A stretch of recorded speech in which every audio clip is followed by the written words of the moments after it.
আসসালামু আলাইকুম প্রিয় শিক্ষার্থীরা। তো এই ভিডিওর মাধ্যমে তোমাদের জানাবো যে তোমরা যারা এবার এইচএসসি পরীক্ষা দিচ্ছ, তো এইচএসসি পরীক্ষা যদি না হয় সেক্ষেত্রে কিন্তু তোমাদের অটো পাস দেওয়া হবে। তো অটো পাস যদি দেয় সেক্ষেত্রে অটো পাসের রেজাল্টটা কীভাবে তৈরি করবে এই ভিডিওর মাধ্যমে তোমাদের জানাবো।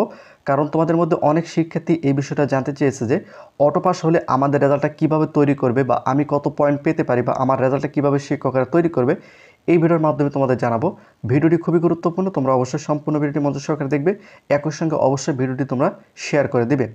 তো ফার্স্ট অফ অল এখানে তোমাদের একটা কথা বলে রাখি, সেটা হচ্ছে যে এইচএসসি পরীক্ষার অটো পাস দেওয়ার কিন্তু তিনটি সূত্র রয়েছে।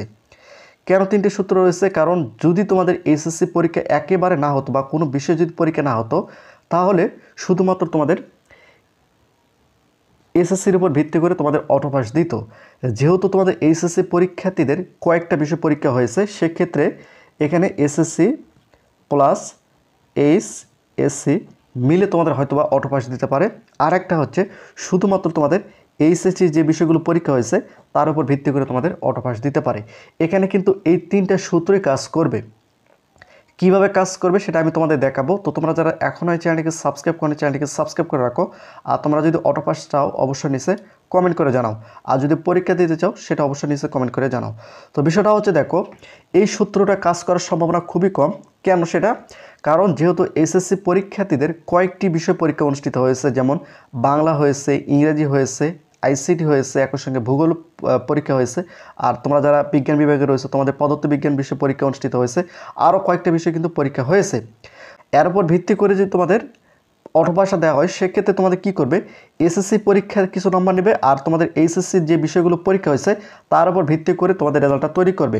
এখন এসএসসি পরীক্ষায় যদি তোমার ভালো রেজাল্ট হয়, একই সঙ্গে তোমার বাকি যে এইচএসসি যে বিষয়গুলো পরীক্ষা দিয়েছো সেই বিষয়গুলো যদি তোমার ভালোভাবে পরীক্ষা দিয়ে থাকো সেক্ষেত্রে তোমাদের প্রত্যেকজনের হয়তো 4 পয়েন্টের উপর রেজাল্টটা চলে যাবে।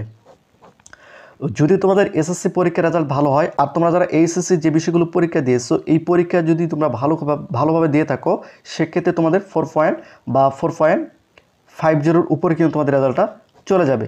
তোমাদের যদি অটো পাস হয় সেক্ষেত্রে, যেহেতু তোমাদের এসএসসি বিষয় পরীক্ষা হয়েছে সেক্ষেত্রে শুধুমাত্র এসএসসির উপর ভিত্তি করে হয়তো সিলেট বোর্ড, মাদ্রাসা বোর্ড এবং কারিগরি বোর্ডের হয়তো পরীক্ষা হতে পারে, তাদের কিন্তু প্রথম দিকের কোনো পরীক্ষাই হয়নি।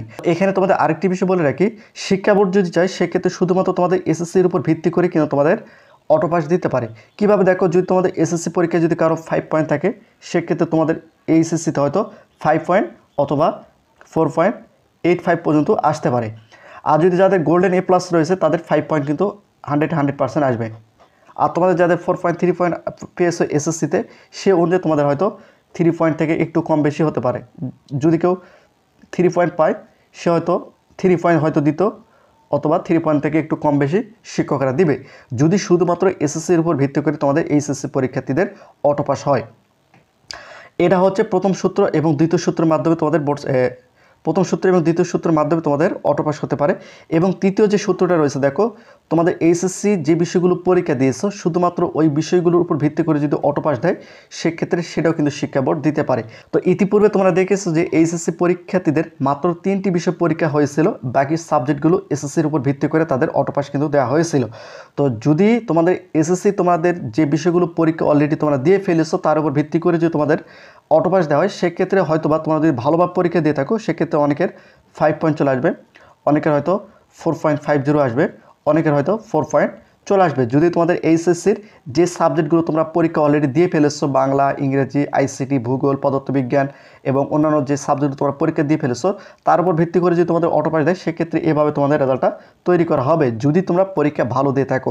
আর যদি খারাপ দিয়ে থাকো সেক্ষেত্রে অনেকে হয়তো 3 পয়েন্ট পাবে, অনেকে হয়তো 2 পয়েন্ট পাবে, এভাবে কিন্তু তারা পাবে। তবে তোমাদের পরীক্ষা কেমন হয়েছে তার উপর ভিত্তি করে শিক্ষকরা কিন্তু রেজাল্টটা তৈরি করবে। তো এই হচ্ছে তোমাদের অটো পাস দেওয়ার যে 3টি সূত্র রয়েছে 3টি সূত্রে আমি তোমাদের বুঝিয়ে দিলাম। এখান থেকে যে কোনো একটির মাধ্যমে তোমাদের অটো পাস কিন্তু শিক্ষকরা দিবে বা রেজাল্টটা তৈরি করবে, এভাবেই করবে। তো তোমাদের মধ্যে যদি কোনো শিক্ষার্থী বুঝতে না পারো বা যদি কোনো কনফিউশন থেকে থাকে অবশ্যই তোমরা সেটা নিচে কমেন্ট করে জানাতে পারো। তো প্রতিনিয়ত শিক্ষামূলক খুঁটিনাটি আপডেট ভিডিও পেতে অবশ্যই চ্যানেলটিকে সাবস্ক্রাইব করে রাখো।